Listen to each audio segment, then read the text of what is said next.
The world is responding to the death of Charlie Kirk as it should. Almost immediately in South Korea, there was a vigil held. We know that in London, tons of people showed up and showed support for free speech and a man who was a very deeply religious man having his life cut down way too short. To that end, I want to bring on our good friend Kay Hill. She, of course, from Wales. She's from the UK, but also been here a long time and a great friend of mine, a great friend of this country. Kay, how are you? Good to see you. I'm good. I'm good. I'm very pregnant, so I'm good. Extremely pregnant. There you go. We're going to add that to the mix. Did you know Charlie at all? You didn't know Charlie, did you? Not personally, but I feel like I've worked with everyone that's come through Turning Point at some level Right, or another, especially, right. yeah, being a daily caller. That was just like the best funnel for us to get all those young minds. Well, Yeah. what's interesting is I think that he touched everything and anything on the conservative side. I don't know that he understood how much reach he had, but you're right. You're the Daily Caller, or you're a conservative person who loves America. You're somebody who believes in Judeo-Christian, values. You probably were touched by Charlie Kirk in some form or fashion. I don't think the man, and I knew him, I don't think the man realized how big this thing could be. And it's interesting to me because it was already gaining so much traction. He already had so much, voice and authority in the movement. But now that he's gone, holy mackerel, this thing is like 100-fold from what he ever could have imagined.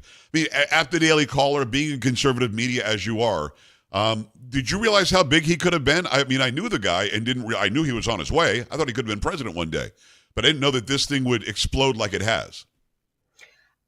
I didn't that's a really tough question. So after Trump got elected, I had this sort of wave of people I grew up with, mostly like my generation, sort of actually I'm only 2 weeks younger, sorry, than Charlie Kirk. Oh, We were wow. both born in October 93.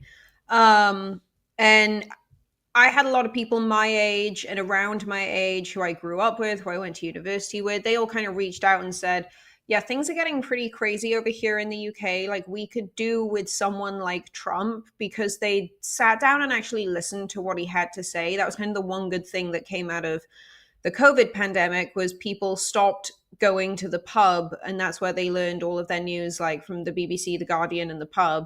They stayed home and started watching YouTube. They stayed Right. home and started watching, like American news media. And you can watch ABC, like, I mean, if you want to red pill yourself, just watch like any of the mainstream, like non Newsmax or Fox News outlets. And so I had a lot of people reach out, last year, saying like, this is what we need. And I would see sometimes on Instagram people that I grew up with, people I knew had liked Charlie Kirk's videos, things like that. So that was always kind of like gently reassuring. Um, I didn't know that he had had such a huge impact beyond that. Like, it really was. I gotta Yeah. stop you for a second because something you just said really jumps out. Watching those videos reassured us that it wasn't a lost cause. I mean, I think you kind of said that. Watching those videos where he was going to take on all comers, could be a trans person, could be a gay person, could be somebody who's black, who's white, who's indifferent. Anybody who came up to the microphone, he took them on in a very calm voice. Usually won the debate, but even more importantly than that, he won their minds a little bit, where they went, whoa, there are things I don't know. There are things I should probably learn. Maybe there has been a modicum of indoctrination happening here at this college, and I'm glad I talked to this guy. I mean, that's what as we scrolled through our feeds at night, we knew that Charlie would show up, and it'd be a pretty good piece of video where he was educating somebody on this is what's true, what you learn is not true. I think that's what you were saying. Absolutely. And I think even more than that, like, I posted or reposted one of his videos today where this guy who, I mean, had one of the best outfits I've ever seen, came up and asked him, like, I'm dating someone new. I have like Christian values. She doesn't have Christian values. How do I approach that? Right. And so, while we had the debates, and like some of those debates that went viral, the stuff that came out on the other side, when it was, obvious vitriolic hatred towards Charlie and towards people like me and you and him, who all, think the same, because we, Right. not like even that we see the world in the same way, like, better than anyone, I think, Joe, like, you're one of my closest friends. I think the way that I think because I'm a scientist. Like, Right. I don't think the way that I think because I have like an ideology towards it. It's just like if we want to perpetuate our species and grow as a species, there's one way to do that and there's one way to not. And so when you see like these young men and women come up to him and start screaming and berating them, it's really jarring because you kind of have to put yourself in like one or the other's shoes. And so you had this one side of him, which was let's answer honest questions for young people who probably think and feel like me, and answer the questions that like our baby boomer parents have never had to think about because most of them are like pretty spoiled and privileged, to be honest with you, like Right. baby boomer generation, especially in the UK. I'm Gen X, You've by the got way. I'm Gen another. X. Exactly. That's why you're nice and you have open conversations. You're not just sitting there going, "I know everything about Right. everything. Right. I'm a baby boomer. I know everything. Summer of love. I Shut up." sometimes, the people closest to Um, me would say, I sometimes come off like I know everything, but you know what goes into it. I researched it before I took that stance, or yeah. else I wouldn't have that stance. But go ahead. I mean, I think that he was not only opening the hearts and minds of the kids, though. I think Gen X learned from him a lot.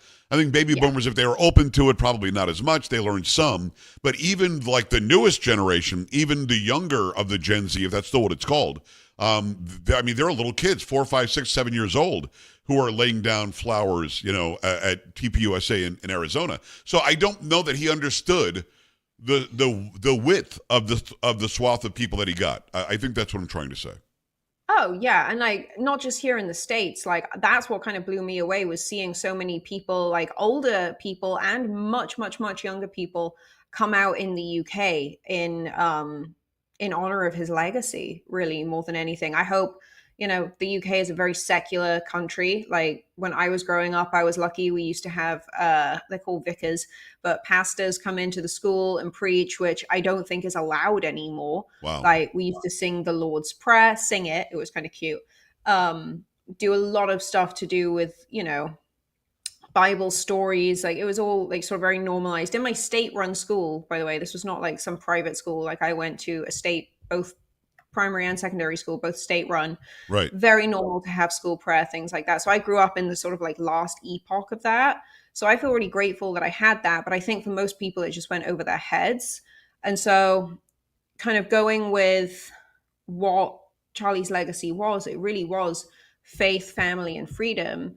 And I mean, if Britain had that, they wouldn't be a failing empire. So to see, millions of people come out across the country, it wasn't just, the 100,000 reported by the Guardian, which was a lie. Was it more Millions than of that? people Yeah. come out. Yeah, yeah. I'm from there. I've never seen anything like that before. I don't think that many people came out to celebrate the Queen's Jubilee. Oh, wow. Those kind of numbers. Yeah. Good. It's Well, it's good. I mean, insane. well, then there is a silent majority in Great Britain then that we're not seeing very often, because Mhm. oftentimes we'll see that they're just allowing for people to take over their culture and they're doing nothing about it. I'm glad that they showed up en masse to let people who would change that society know we're still here. It's Kay Hill. Go and follow her at Kay Smythe over on the social media. Go to KSmytheHill.com. Check her out on Newsmax when she's on there too. Tell me about this doofus Keir Starmer. I don't know what he said when Charlie Kirk, when he died. What did Keir Starmer say? Because it seems to bother you what this guy said. Oh, well, everything Keir Starmer does bothers me, and I'm actually going to direct quote him. Let me find it. So he said, "My thoughts this evening are with the loved ones of Charlie Kirk. It's heartbreaking that a young family has been robbed of a father and husband." That's fair. That's true. Like, Yes. thank you, Keir. That was a nice thing to say. Here's where I wanted to throw my phone across the room. He goes, "We must all be free to debate openly and freely without fear." And then he did the party line of, "There can be no justification for political violence." I can't read the first responses that were posted I'll from bet. Tommy Robinson, someone called Molly, and then it goes on and on and on because there's so many cuss words in there, Right. which I, as a British person, vomited cuss words after seeing this. Keir Starmer likes to lock up people who make jokes in private group chats. He arrested one of the most prolific comedic writers in British history. He's technically Irish, but in British history, the creator of Father Ted, the IT Crowd, Black Books. Like I mean, comedy that set Britain apart and changed our culture forever. For putting They something all in go in a to group jail. chat? No, he posted 3 tweets about jokes about transgender people or But you're allowed things. to, right? I mean, we have our free speech sensibilities in the United States because we got it generally from Great Britain. Although King George III wasn't very nice when it came to religion. I'm sure you couldn't say anything you wanted. But I mean, I thought they had a semblance of free speech there. They don't?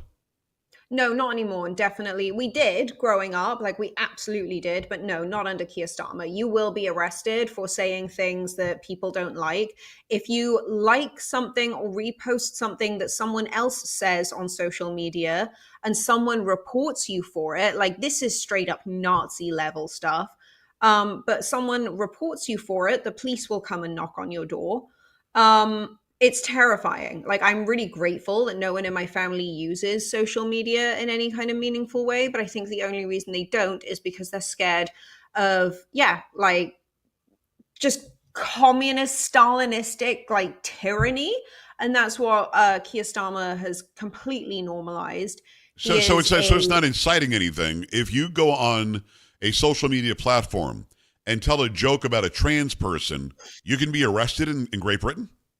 yes. I mean, like, you'll get off the plane and 5 to 6 armed police officers will arrest you, as is what happened to Graham Linehan, the So this comedian. guy says, so Keir Starmer's saying that it's just ridiculous. What he said about Charlie Yeah, Kirk. It it doesn't work that was way. like the rage that lived inside me. I'm so glad I don't live in the UK. I'm so grateful that God directed me to do the work that I did to get out of there as young as I could. My only regret is not being able to bring my family with me, but they don't want to leave, so whatever. Right. I guess it's like when you just read the BBC and the Guardian or the Independent, all of whom are owned by really just quite nefarious actors in one way, shape, or form, like you just bleed into that propaganda. And when you have the absolute bare minimum of what you want and need, why upset the status quo? Like if you're middle class in the UK, if you're like being able to feed yourself and get on with your day, why do anything to jeopardize that? And it was really interesting. I was listening to, we went back last night, John and I, my husband, and watched Charlie Kirk with Tucker. Obviously I work for Daily Caller, founded by Right. Tucker. Right. We like to keep up with his show when we can. And I thought Charlie, he went off explaining how the American economy is the number one issue for young people because it used to be like 20 years ago, the age of 30 you could be a homeowner. Now the average age is 38, and the sort of caveat that he left out, I think, in that was yeah, you might be 38 years old buying your first home, but that home that you paid $400,000 for, you are now underwater on your mortgage for that home because it's not worth $400,000 anymore. It's probably worth in the 300s if you're really lucky. You've got a 5 to 7% interest rate, which means you're going to pay over $1 million for that $400,000 Right. home. Yeah. The way that those loans are stacked, you pay off the interest first, which means you are now trapped in that property because you're not really accruing any kind of equity that would allow you to keep building up the ladder. You buy your first home, you grow out of it, it goes to another starter family. That's how it used to be. That doesn't exist anymore. And so we have a system here in America that is so inherently broken and was so mismanaged pre-COVID, but COVID really was the catalyst that made it so much worse. Right. That we now have, millions of young people who don't want to live in a gig economy where it used to be if you do the basics, if you do the minimum, you get your house, you get your, as Tim Dillon put it, you get your driveway, you get your groceries, you get your little vacation somewhere, probably in the States every year. It's the great thing about this country. You don't have to leave it to go on a great vacation, Right. but you get that every year. Now, and I'm stealing Tim Dillon's line here, now you get to work 40 to 60 hours a week and you don't get a house. You have to be stuck in a rental unit. And what you get for buying into the propaganda that put you here is the ability to serve someone else a Caesar salad. Like that is what and what the job market is for young people now. And so it's already broken here in America. And I think it's pretty close to breaking in the UK. But I think a lot of people just haven't realized that it's there yet. And so Keir Starmer saying that is one thing. But then Yeah. you look at the actual way that he's built the UK and destroyed it financially, and how British citizens are now bottom of the list to get housing over asylum seekers, whatever That that makes no means. sense. No, that makes they're actually bringing in people that don't believe in the culture, and they're going to let them change the culture on the taxpayer's dime. It makes no sense. It's K Hill. Go and follow K everywhere. Before we run out of time, I've got about a minute and a half. But you say America needs Jesus more now than ever, and I agree with you. But tell me why you're saying that. I think it's something I felt for a really long time, and it's something that I've sort of privately in, all my personal conversations, like whether it's with my parents or my friends. I was really lucky. I found Christ when I was about or he found me when I was about 18 or 19, when I really needed him. And I think because I grew up in a secular nation, I never wanted to force that on anyone. And now I think I was coming to this point anyway, because, I'm like halfway through my pregnancy now. But last week, it really people say it was like a line drawn in the sand. It wasn't Right. drawn in the sand. It was drawn in stone. Yeah. Like last week ripped a hole in the fabric of what I think we all understood to be the foundations of America. And so I think for me, going out and bringing people to Christ, that's my next chapter. That's my next chapter in my faith. I understand my faith now.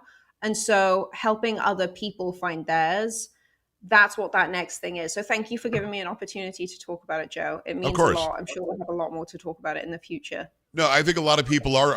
Not only are people realizing Jesus and even spirituality outside of Christianity, but there a lot of people who always believed in it are openly saying it now, which is very different. We're seeing an uprising, a conglomeration of people who were in the sort of hiding behind whatever the facade was in their lives, now going, yeah, I'm down with Jesus. Let's go. And I think Charlie opened that window or that door a lot for people. But again, I believe that we were a country that had a lot deeper faith than we thought. But a lot of people will stay in the sidelines and not get involved. Now they're getting involved. The lighting candles are saying they're reading scripture when they're out there talking about Charlie. And I think it's a very big thing. I'm glad you went there. I'm glad that, and we should talk more about that. And by the way, anybody watching, listening who doesn't follow Jesus Christ, you don't have to. You follow anything you want in this country. Follow nothing if you want. But don't even think about writing the email saying, how dare you say the nation needs Jesus more than ever. Well, Kay and I believe it, and that's the way it is. We sort of live our lives that way. Kay, you're the best. You're amazing. Thanks, Joe. You are. We'll talk to you very soon. We're back after this on the Joe Pag Show. Stay here.